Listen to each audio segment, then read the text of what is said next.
Mission life সমগ্ৰ শিক্ষাৰ নিৰ্দেশ মৰ্মে মৰিগাঁও জিলাৰ বিভিন্ন বিদ্যালয়ত 7 দিনীয়া কাৰ্যসূচীৰে eco club for mission life শীৰ্ষক কাৰ্যসূচী পালন কৰা হৈছে।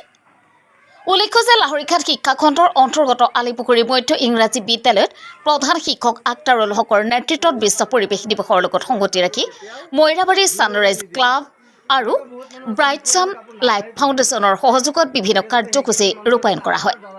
মিছন লাইফৰ থিমসমূহ হৈছে স্বাস্থ্যসন্মত জীৱন ধাৰণ গ্ৰহণ কৰা, স্থায়ী খাদ্য প্ৰণালী গ্ৰহণ কৰা, আৱৰ্জনা কম কৰা, আৱৰ্জনা হ্ৰাস কৰা, শক্তি সংৰক্ষণ কৰা, পানী সংৰক্ষণ কৰা আৰু একক ব্যৱহাৰ্য প্লাষ্টিকৰ ব্যৱহাৰ বন্ধ কৰা আদি হয়। ইকো ক্লাব সমগ্ৰ শিক্ষাৰ উদ্যোগত পৰিৱেশ অনুকূল কাৰ্যকলাপ গ্ৰহণ কৰি ছাত্ৰ ছাত্ৰীৰ সক্ষমতা বৃদ্ধি কৰিবলৈ প্ৰয়াস কৰা হৈছে। ইকো ক্লাবৰ উদ্দেশ্য হৈছে স্থানীয় পৰিৱেশ প্ৰণালী, জলবায়ু পৰিৱৰ্তন আৰু আন পৰিৱেশত চিন্তাবোৰৰ প্ৰতি সংবেদনশীলতা বৃদ্ধি কৰা। মন কৰিবলগীয়া যে বিশ্ব পৰিৱেশ দিৱস 2024ৰ থিম হ'ল ভূমি পুনৰ সংৰক্ষণ, মৰুভূমি ৰোধ আৰু খৰাং প্ৰতিৰোধৰ ব্যৱস্থা কৰা। আজি আলিপুখুৰী মধ্য ইংৰাজী বিদ্যালয়ৰ পৰিচালনা সমিতি, শিক্ষক গোট আৰু ছাত্ৰ ছাত্ৰীসকলে নিজ নিজ ঘৰৰ পৰা পুৰণি কাপোৰ জমা কৰি ভাৰত স্কাউট এণ্ড গাইডৰ বস্ত্ৰ বেংকত জমা দিয়ে। জিলা সম্পাদক আজহাৰ উদ্দিন আহমেদে বিদ্যালয়খনে লোৱা এনে পদক্ষেপৰ বাবে আন্তৰিকতাৰে ধন্যবাদ জ্ঞাপন কৰিছে। আহকচোন বিদ্যালয়খনে লোৱা কিছুমান কাৰ্যসূচীৰ দৃশ্য আমিও প্ৰত্যক্ষ কৰোঁ। News x report, UNB news.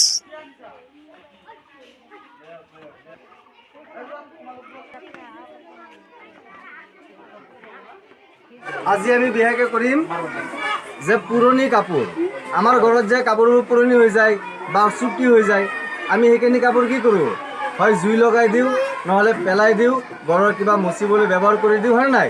কিন্তু এইখন পৃথিৱীত এনেকুৱা বহুত দুখীয়া মানুহ আছে, যিকেইজন দুখীয়া মানুহে পিন্ধিবলৈ কাপোৰ নাই, নতুন কাপোৰ নাই, পুৰণি কাপোৰো নাই। গতিকে সেই মানুহখিনিৰ কাৰণে আজি আমি এটা অভিযান চলাইছোঁ যে কাপোৰ আমি সংগ্ৰহ কৰিছোঁ। তোমালোকৰ মাজৰ পৰা কিছুমানে আনিছে, আমাৰ ছাৰ বাইদেউসকলে আনিছে, এই অঞ্চলৰ বিভিন্ন মানুহে আনি আজি কাপোৰ, পুৰণা কাপোৰ আনি দি থৈ গৈছে।